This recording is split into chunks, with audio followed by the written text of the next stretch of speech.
পাঁচ বিবিধি ৩ কাঠা জমির জন্য প্রাণ গেল নৈশ প্রহরীর। মোহাম্মদ মাফিজুল ইসলাম, জয়পুরহাট জেলা প্রতিনিধির পাঠানো তথ্য ভিডিও নিয়ে সাদারফিন ভাবনার প্রতিবেদনে দেখুন বিস্তারিত।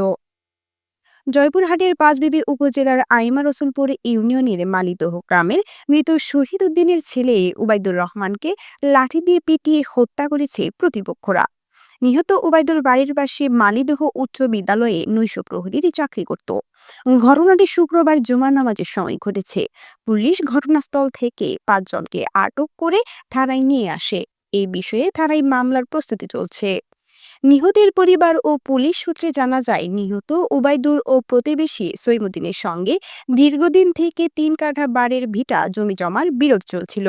এরই জেরে শুক্রবার জুমার নামাজ আদায়ের জন্য উবাইদুর অজু করে মসজিদে যাওয়ার প্রস্তুতি নিচ্ছিলেন। এ সময় সৈমুদ্দিনের ৩ মেয়ের জামাই ও মেয়েরা মিলে নিহত উবাইদুলের বাড়িতে প্রবেশ করে প্রথমে মহিলাদের মারপিট করতে থাকে। উবাইদুর অসুস্থ থাকায় ভয়ে ঘরে ঢুকে দরজা বন্ধ করে দেয়। হামলাকারীরা ঘরের দরজা লাথি মেরে ভেঙে ঘরে ঢুকে উবাইদুরকে এলোপাথারি লাঠি দিয়ে আঘাত করে। তার অবস্থার অবনতি দেখে হামলাকারীরা সৈমুদ্দিনের পরিবারের সবাই ঘটনাস্থল ত্যাগ করেন। গুরুতর আহত ওবায়দুলকে জয়পুরহাট জেলা আধুনিক হাসপাতালে ভর্তি করায় পরিবারের লোকজন। কর্মরত চিকিৎসক ওবায়দুলকে মৃত ঘোষণা করেন।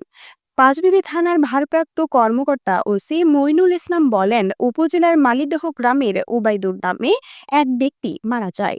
ঘটনাস্থল থেকে জিজ্ঞাসার জন্য ৫ জনকে থানায় নিয়ে আসা হয়েছে। মামলার প্রস্তুতি চলছে বলেও জানান তিনি। নামাজ শুরু হয়, সবাই নামাজ ঢুকছে, তখন আসে এখানে মানে ওই ওই বাড়ির লোকেরা মাছ নিয়ে আসে এখানে মানে নাটি দিয়ে মানে একটা লোকের তো জীবন তো সহজে যেতে চায় না, তখন হাত দিয়ে এরকম আটকাছে, হাততে এগুলা দাঁড়িয়ে নাকছে, এগুলা নাকি রক্ত পড়তেছে।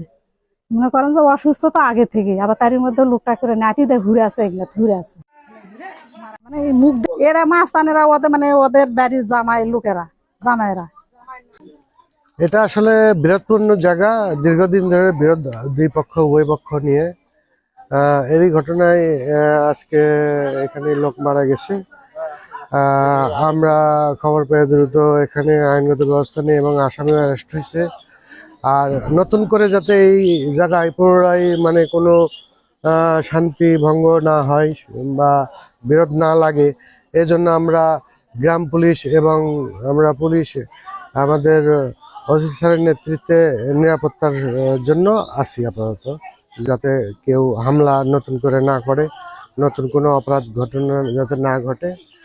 আর যেটা লাশ এটা পোস্টমর্টমে গেছে, এটা তদন্ত সাপেক্ষে আইনগত ব্যবস্থা নেওয়া হয়।